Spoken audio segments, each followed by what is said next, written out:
Bonjour et bienvenue dans le Fil d'actu, l'émission qui donne du sens à l'information. Imaginez si demain, en vous réveillant, vous appreniez que Marine Le Pen, Jean-Luc Mélenchon, Nicolas Sarkozy, Manuel Valls et Francis Lalanne étaient entrés ensemble dans un nouveau gouvernement avec, comme Premier ministre, la présidente de la Banque Centrale Européenne, Christine Lagarde. Un gouvernement nommé sans consultation préalable, avec pour seule feuille de route l'application de directives édictées par la Commission européenne. Cela ressemble à un cauchemar. Eh bien, sachez que c'est en substance ce qui est arrivé aux Italiens, samedi 13 février. Alors, comment est-ce arrivé ? En quoi cet énorme camoulox politique constitue-t-il une dérive très inquiétante pour les démocraties européennes ? Et en tant que Français, quelles leçons pouvons-nous en tirer ? C'est ce que nous allons voir tout de suite, ensemble, dans cette vidéo. À la tête d'une équipe mêlant politique et profil plus technocrate, l'ancien directeur de la Banque Centrale Européenne. Aujourd'hui, l'unité n'est pas une option, c'est un devoir. Mais c'est un devoir qui est guidé par ce qui nous lie tous, l'amour de l'Italie. Une coalition très hétéroclite qui va de la Ligue d'extrême droite de Matteo Salvini au parti de centre-gauche Italia Viva de Matteo Renzi, en passant par Forza Italia de Silvio Berlusconi. Luigi Di Maio, poids lourd du mouvement anti-système 5 étoiles, reste donc aux affaires étrangères. Dans l'un des moments les plus dramatiques de notre histoire récente, le mouvement 5 étoiles choisit la voie du courage et de la participation. La surprise dans cette équation politique, c'est le ralliement de Matteo Salvini et de son parti d'extrême droite, la Lega. Salvini, l'europhobe, apporte son soutien au gouvernement de l'europhile Draghi. Alors, conversion soudaine ou opportunisme ? Une seule grande coalition, englobant l'intégralité des partis politiques institués, de ce que l'on appelle traditionnellement l'extrême gauche à ce que l'on appelle traditionnellement l'extrême droite. Des ministres issus d'un parti qui, il y a 2 ans encore, siégeait au Parlement européen dans le même groupe que la France insoumise aujourd'hui. D'autres qui, il y a à peine quelques semaines, se posaient en rempart face à Bruxelles et nous étaient présentés dans les médias comme d'odieux fascistes réunis dans un même gouvernement. Tous rassemblés, partis traditionnels, Lega et M5S, adversaires d'hier, aujourd'hui unis derrière Mario Draghi, ancien banquier d'affaires chez Goldman Sachs et ancien président de la Banque Centrale Européenne. Mario Draghi, diplômé d'économie du Massachusetts Institute of Technology, après avoir siégé dans divers conseils d'administration de banques, fut, de 2002 à 2006, vice-président pour l'Europe de Goldman Sachs avant de devenir gouverneur de la Banque d'Italie. Un poste clé au sein de la banque américaine qui a notamment cette mission, vendre les produits financiers swap permettant de dissimuler une partie des dettes souveraines des États. Une manœuvre qui a permis de maquiller les comptes grecs. Moyennant 300 millions de dollars, la banque aurait aidé le pays à entrer dans la zone euro. Le président de la Banque Centrale Européenne, Mario Draghi, a réclamé un pacte de croissance européen et plaidé pour des réformes structurelles du marché du travail. Notamment, le président de la BCE n'a pas pour autant modéré son exigence d'une stricte discipline budgétaire. La consolidation budgétaire, le chemin vers l'équilibre budgétaire est inévitable, a réaffirmé lundi le président de la Banque Centrale Européenne, Mario Draghi. Abaissez vos impôts, réduisez vos dépenses actuelles, faites des réformes structurelles. ECB is ready to do whatever it takes to preserve the euro. And believe me, it will be enough. Alors bien sûr, il importe de resituer les choses dans leur contexte. Contrairement à la France, l'Italie est un régime parlementaire, ce qui, en temps de crise, favorise l'émergence de coalitions, aucun parti ne se retrouvant dans la situation de gouverner tout seul. Ce qui peut nous sembler étonnant sur la forme, mais donc relativement habituel en Italie. Pour autant, un attelage politique aussi énorme, d'apparence si hétéroclite, a de quoi interroger profondément. Car ce que l'on appelle généralement la démocratie, c'est avant tout la possibilité de choisir entre différentes offres politiques. Si, comme en Italie, absolument tous les partis, un tant soit peu influents, se mettent d'accord, on en exclut les groupuscules quelque peu folkloriques qui ne pèsent rien dans le jeu politique, peut-on encore vraiment parler de démocratie ? Et quand, en plus, cet accord repose sur un agenda édicté depuis Bruxelles et soutenu par l'ensemble des milieux d'affaires, on peut se demander si ce n'est pas à la naissance d'un monstre politique d'un type nouveau que l'on est en train d'assister. Pour comprendre ce phénomène, il faut remonter à ce qui l'a rendu possible et revenir à l'été 2020. L'Italie est alors dirigée par Giuseppe Conte, à la tête d'une alliance déjà étrange entre le parti démocrate, que l'on pourrait rapprocher de notre parti socialiste, et le mouvement des 5 étoiles, ou M5S, un parti défini comme anti-système, mais ayant effectué un revirement pro-Union européenne à la faveur d'un changement d'alliance politique.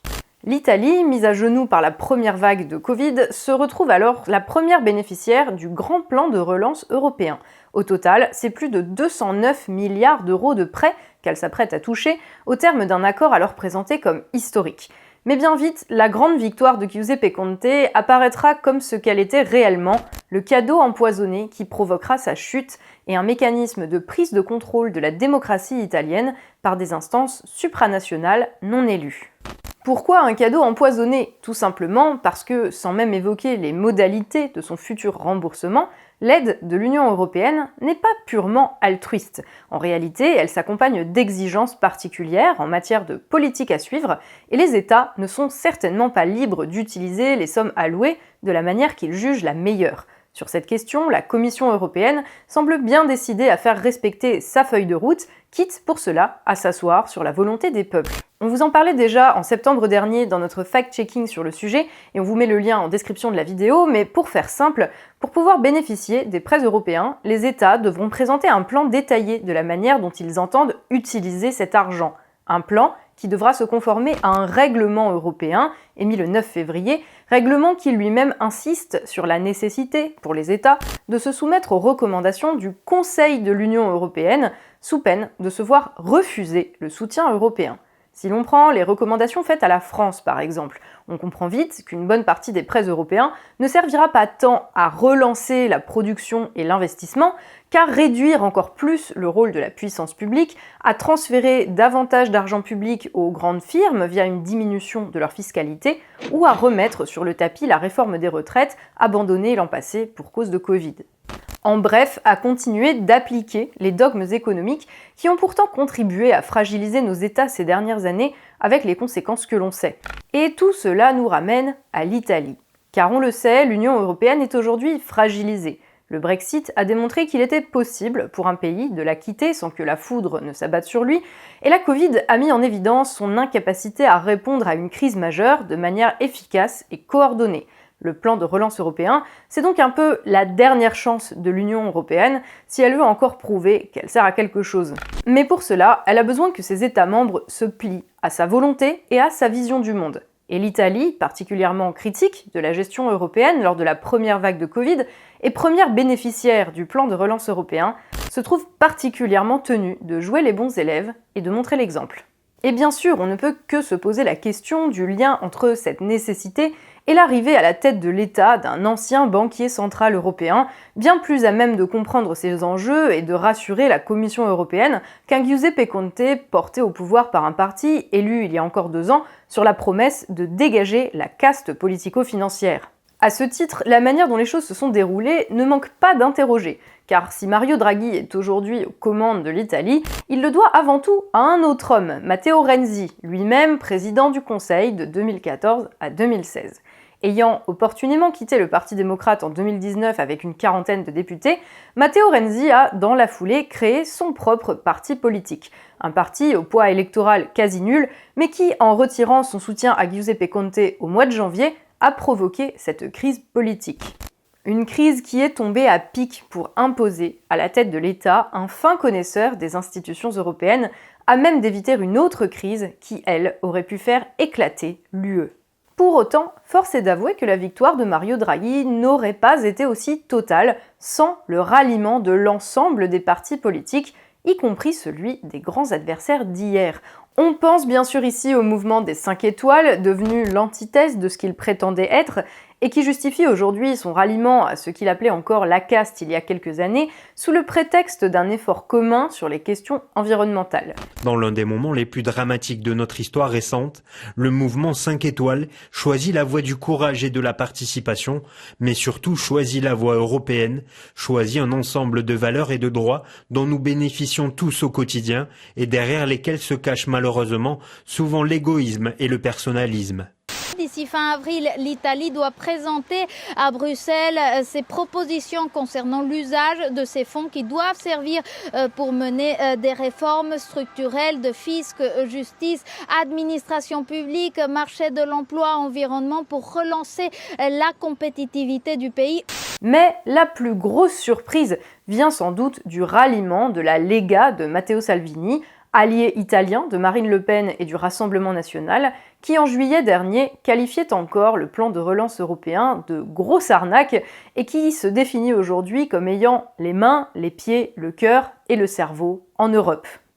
Leader de l'extrême droite italienne, charismatique mais clivant comme un Donald Trump transalpin, on connaissait de Matteo Salvini le côté souverainiste invétéré, anti-immigration acharné et infatigable pourfendeur de l'Union européenne, responsable de tous les maux du vieux continent. Les ennemis de l'Europe sont ceux qui siègent dans le bunker de Bruxelles. Ça, c'était avant que Mario Draghi, ici à l'image, ne l'invite à revenir par la grande porte dans sa future coalition. L'ancien président de la Banque centrale européenne est l'incarnation du haut fonctionnaire européen détesté par Matteo Salvini. Et pourtant... On a parlé Europe, évidemment. Notre priorité, c'est que l'intérêt national italien soit représenté dans le contexte européen, avec une perspective européenne et un esprit européen. Une conversion spectaculaire, opportuniste, diront ses adversaires politiques. Même sur le sujet explosif de l'immigration, Salvini a mis de l'eau dans son Lambrusco. Au sujet de l'immigration, nous souhaitons que l'Italie adopte une politique de style européen, de manière à ce que nous puissions gérer le phénomène migratoire comme les autres pays le font. Un ralliement opéré sous la pression de la fraction de son parti issue des milieux d'affaires qui fustige l'assistanat en permanence, mais voit d'un très bon œil les futures subventions et autres cadeaux fiscaux du plan de relance européen. Mais également un ralliement qui montre à quel point les grandes saillies de certains partis contestataires ne cachent en réalité rien d'autre que du vent et qu'une soumission absolue à la doxa ambiante. Dans les faits, si Salvini n'avait pas rejoint Draghi, il était en position d'opposant numéro 1 et pouvait même être amené à gagner les futures élections. Mais lorsqu'on n'a pas de vrai projet pour son pays, n'est-il pas préférable de rentrer au bercail et de faire en sorte que les copains touchent une part du jackpot plutôt que de conquérir un pouvoir dont on ne saurait au final pas quoi faire? Et en fait, de l'observation de la scène politique italienne, c'est peut-être cela qui met le plus mal à l'aise. D'une certaine manière, les masques tombent. Oui, la Commission européenne tente d'imposer sa politique et sa vision du monde. Une vision qui sert le monde de la finance et à laquelle la quasi-intégralité de la classe politique en vient à se ranger à un degré jusqu'ici rarement atteint, jusqu'à former un bloc politico-affairiste presque homogène où les anciens clivages artificiels s'effacent sous les eaux glacées du calcul égoïste. Mais dans le fond, c'est dans l'ordre des choses. Ce qui est terrifiant, en revanche, c'est de voir à quel point les opposants d'un jour, quel que soit leur bord politique, peuvent d'autant plus facilement retourner leur veste que leur discours contestataire, pour séduisant qu'il puisse paraître, n'offre en réalité aucune issue cohérente, ambitieuse ou efficace pour les peuples qu'ils prétendent servir. En Italie, cette réalité avait déjà tué politiquement le M5S. Désormais, elle vient de tuer politiquement Salvini et la Lega.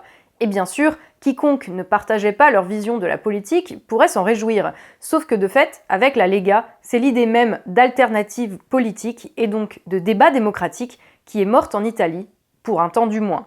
Le tout, paradoxalement, au moment où l'Union européenne et sa vision politique, économique et idéologique du monde n'ont jamais été autant remises en cause par les citoyens et n'ont jamais autant fourni la preuve de leur inefficacité à gérer la vie en société. Alors, ce vide sera-t-il comblé à l'avenir par une nouvelle force politique, par un homme charismatique à même de rassembler autour de lui un bloc populaire, par une émanation directe de la volonté de la majorité sociale? Pour le coup, nous laissons cette question aux cartomanciens. Ce qui est sûr en revanche, c'est que l'issue ne pourra venir que si elle se construit autour d'un projet cohérent, articulé autour d'axes forts, capable de soulever une approbation massive, et pas simplement parce que les personnes qui prétendent la porter sont celles qui s'opposent et qui s'indignent le plus fort. Aujourd'hui, clairement, si en Italie la Commission européenne peut continuer d'imposer sa vision du monde malgré un rejet massif, c'est qu'en Italie, un tel projet n'existe pas. Dans ces conditions, peut-être que chez nous aussi, c'est à cette question prioritaire qu'il faudrait s'atteler si l'on ne veut pas remettre une pièce dans la machine pour 5 années de plus. Voilà, le fil d'actu, c'est tout pour aujourd'hui. Merci de nous avoir suivis. N'hésitez pas à partager cette vidéo autour de vous si elle vous a intéressé. Aujourd'hui, c'était une vidéo un peu différente de d'habitude. En général, on ne parle pas trop de ce qui se passe dans les autres pays, déjà parce qu'il se passe suffisamment de choses importantes ici, mais surtout parce que, comme la réalité politique est parfois très différente de la nôtre, il peut être assez compliqué d'en comprendre les enjeux réels. Ceci dit, étant donné que tout ce qu'on a dit ici est avant tout lié à des mécaniques européennes, on a jugé que c'était important d'en parler parce que d'une certaine manière, nous sommes tous directement concernés. Alors bien sûr, on le redit, la politique italienne ne fonctionne pas comme la politique française. Et ce qui arrive en Italie n'arrivera pas chez nous, en tout cas pas sous cette forme. En revanche, la logique derrière la crise italienne influera d'une manière ou d'une autre sur notre pays, donc autant réfléchir à tout ça pour pouvoir s'y préparer. D'où la nécessité de partager cette vidéo autour de vous. On remercie très chaleureusement tous les tipeurs qui nous permettent de faire ce travail en nous soutenant via notre page Tipeee en description de la vidéo. Vous le savez, le fil d'actu est un média totalement indépendant dont le financement est intégralement assuré par vos dons. C'est vous qui nous permettez de rémunérer l'équipe et de donner chaque semaine du sens à l'information sans chercher de financement privé qui nous obligerait à restreindre notre liberté de parole. Aujourd'hui, vous êtes déjà presque 1200 à contribuer à la vie et au développement de la chaîne et pour ça, on vous dit merci du fond du cœur. Et si vous aussi vous souhaitez soutenir notre travail et que vous en avez les moyens à hauteur de quelques euros par mois, vous pouvez rejoindre sans plus attendre la communauté des tipeurs. Pour cela, ça se passe sur notre page Tipeee, dont le lien se trouve donc en description de la vidéo. Pour le reste, pensez bien sûr à vous abonner à la chaîne YouTube, si ce n'est pas déjà fait, ainsi qu'à l'ensemble de nos réseaux sociaux, Twitter, Facebook ou Instagram, comme ça vous serez sûr de ne rater aucune nouvelle vidéo. Vous pouvez également laisser un pouce bleu et un commentaire sous la vidéo, ça fait toujours plaisir, ça permet d'avoir vos retours et ça améliore le référencement et donc la visibilité de la vidéo. Prenez soin de vous, nous on va prendre une petite semaine de pause bien méritée et on se retrouve dans 2 semaines pour un nouveau fil d'actu, l'émission qui donne du sens à l'information.